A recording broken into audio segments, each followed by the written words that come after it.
आप लोग आर्कियोलॉजी पढ़ते हैं क्या? कभी आप लोगों के माइंड में आया कि क्या रीज़न है कि भारत में मानव के रिमेन्स नहीं मिलते हैं, या अर्ली डेट में जैसा मिलना चाहिए वैसा नहीं मिलते? जबकि अगर हम चाइना में देखें या श्रीलंका में देखें तो वहाँ से मानव के अच्छे एविडेंस मिल रहे हैं, डेटिंग में मिल रही है, साथ में स्टोन टूल्स में भी मिल रहे हैं। बात आप समझ रहे हैं? क्या रीज़न है कि इंडिया में मानव में नहीं मिलती? या कभी कुछ लोग मिले भी हैं, मतलब कुछ रिमेन्स मिले भी हैं, तो कहीं खोपड़ी मिलती है, तो कहीं पैर की हड्डी मिलती है, कहीं हाथ की हड्डी मिलती है।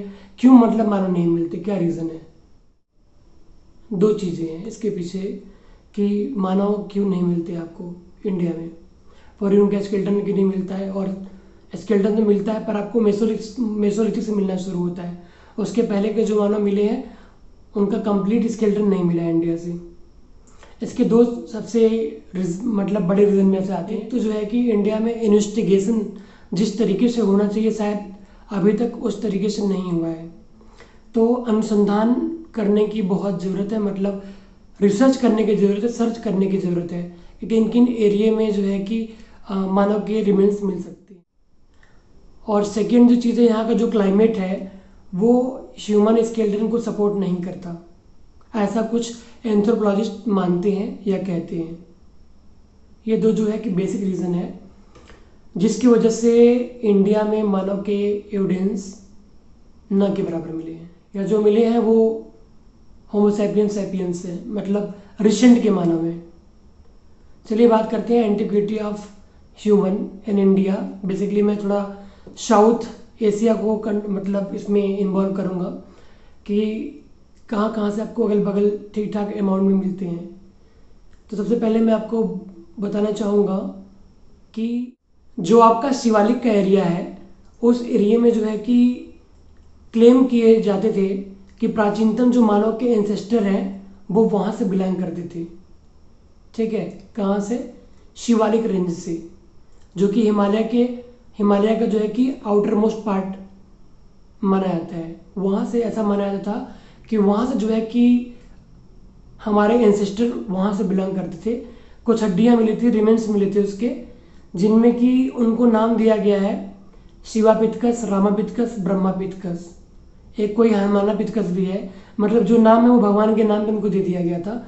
और ऐसा माना जा रहा था कि वो जो मानव है वो हमारे डायरेक्ट एंसेस्टर थे, मतलब डायरेक्ट पूर्वज थे। लेकिन बाद में जब डेटिंग की खोज हुई और लोगों ने डेटिंग करा, नए नए जो है कि टेक्नोलॉजी यूज़ किया पता करने में क्या वो हमारे मानव है या नहीं है, तो बाद में पता चला कि वो हमारे डायरेक्ट एंसेस्टर नहीं थे बल्कि वो बंदर थे, सिर्फ बंदर थे। शिवापिथकस, रामापिथकस, ब्रह्मापिथकस। जबकि अगर हम रामापिथकस की बात करें तो इनकी रेटिंग है नियर अबाउट 1,40,00,000 के आसपास। इन्हीं दोनों के बीच में इनकी रेटिंग आती है, मतलब 140 लाख से लेकर 100 लाख के बीच में इनकी रेटिंग आती है। इतने प्राचीन हैं ये, जो कि शिवालिक रेंज में आपको मिलते हैं। और बेसिकली जो रामापिथकस है ये यूरोप, एशिया, अफ्रीका तीनों महाद्वीप में ऐसे जो है कि बंदर मिलते हैं। अब मैं भी बंदर ही कहूँगा, जाहिर सी बात है, चूंकि अब एंथ्रोपोलॉजिस्ट मानेंगे जो कहेंगे वही तो हम भी सुनेंगे ना। बात समझ रहे आप? अब हम बात करते हैं अफगानिस्तान में एक साइट है जिसका नाम है दर्रा एक खुर या कुर्बी कहते हैं। हिंदी और इंग्लिश में अगर आप किताबों को पढ़ेंगे तो आपको थोड़ी बहुत डिफरेंट चीज़ें मिलेंगी, वो मैं आपको बताऊंगा क्या।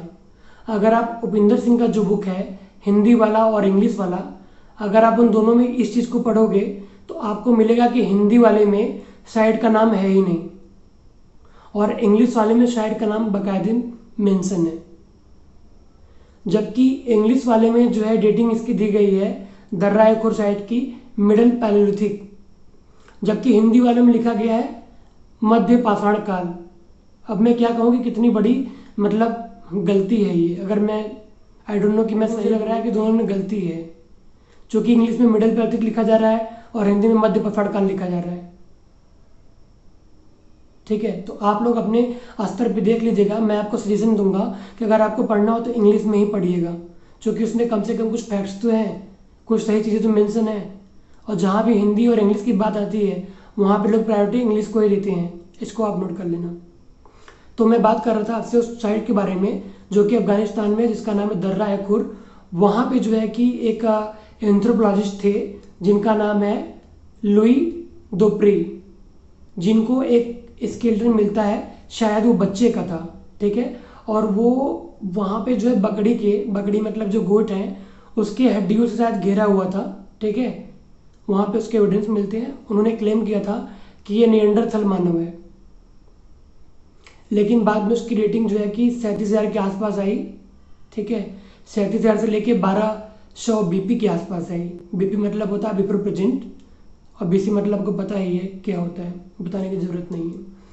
तो उसको भी जो है कि इन लोगों ने लेटर पीरियड का माना, और माना कि वो जो है कि निएंडरथल शायद नहीं है, ठीक है। आप लोग देख लेना, थोड़ा सा इसको करेक्ट कर लेना घर में, हो सकता है मैं कुछ पॉइंट पे गलत हूँ, ठीक है। उसके बाद अब हम आते हैं इंडियन कॉन्टेक्स्ट में कि भारत में उस समय क्या हो रहा था। भारत में 1982 में एक व्यक्ति हैं जिनका नाम है डॉक्टर अरुण सोनकिया। 1982 में वो व्यक्ति को जो है कि होशंगाबाद मतलब एमपी मध्य प्रदेश में होशंगाबाद, हथनोरा, मैं तो नाम ही भूल गया, हथनोरा नाम है।